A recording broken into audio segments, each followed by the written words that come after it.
SSLC ಪರೀಕ್ಷೆಯಲ್ಲಿ ಒಂದು ಮಹಾ ಅಕ್ರಮ ನಡೆದಿದೆ ಅನ್ನೋ ಆರೋಪ ಕೇಳಿ ಬರ್ತಾ ಇದೆ. ಕಾರಣ ಇಲ್ಲಿ ಓರ್ವ ವಿದ್ಯಾರ್ಥಿ ಕೊಟ್ಟಿರುವಂತ ಹೇಳಿಕೆ ಸೋಷಿಯಲ್ ಮೀಡಿಯಾದಲ್ಲಿ ಸಿಕ್ಕಾಪಟ್ಟೆ ವೈರಲ್ ಆಗ್ತಾ ಇದೆ. ಹಾಗಾದ್ರೆ ಏನ್ ಹೇಳಿಕೆ ಕೊಟ್ಟಿರಬಹುದು, ಏನಾಗ್ತಾ ಇದೆ? ಎಸ್ಎಸ್ಎಲ್ಸಿ ಪರೀಕ್ಷೆಯಲ್ಲಿ ನಕಲು ಮಾಡಲು ಸಹಿ ಹಾಕಿದ್ರ ಇಲ್ಲಿನ ಸಿಬ್ಬಂದಿ ಅನ್ನೋ ಪ್ರಶ್ನೆ. ಅದರಲ್ಲೂ ಕೂಡ ಖುದ್ದು ಎಕ್ಸಾಮ್ ಹಾಲಲ್ಲೇ ಇಲ್ಲಿರುವಂತಹ ಸಿಬ್ಬಂದಿ ಕಾಪಿ ಮಾಡಿ ಅಂತ ಹೇಳಿಕೊಟ್ಟಿದ್ದಾರೆ ಅನ್ನೋಂತ ಆರೋಪ ಕೇಳಿ ಬರ್ತಾ ಇದೆ.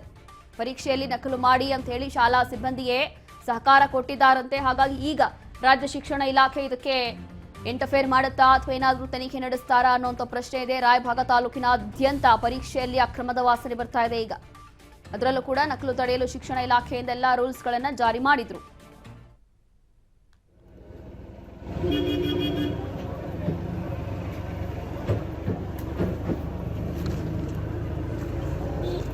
ನೆಕ್ಸ್ಟ್ ಯಾವುದು?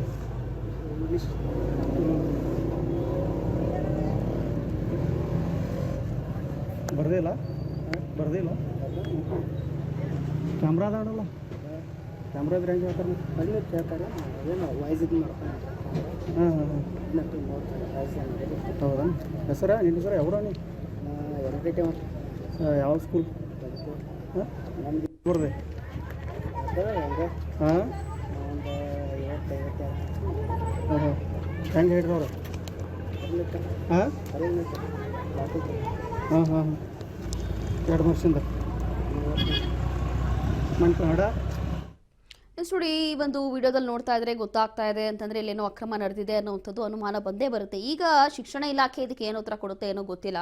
ಅದರಲ್ಲೂ ಕೂಡ ನಮ್ಮ ಶಿಕ್ಷಣ ಇಲಾಖೆಯ ಸಚಿವರು ಪ್ರತಿ ಬಾರಿ ಹೇಳ್ತಾರೆ ವಿದ್ಯಾರ್ಥಿಗಳಿಗೆ ಎಲ್ಲ ಮೂಲ ಸೌಕರ್ಯಗಳನ್ನು ಕೊಡ್ತೀವಿ ಅಂತ ಹೇಳಿ. ಸುಖ ಸುಮ್ಮನೆ ಭಾಷಣಗಳನ್ನು ಬೀಗೋ ಬದಲು ಇಲ್ಲೂ ಕೂಡ ಗಮನ ಕೊಡಬೇಕಾಗತ್ತೆ.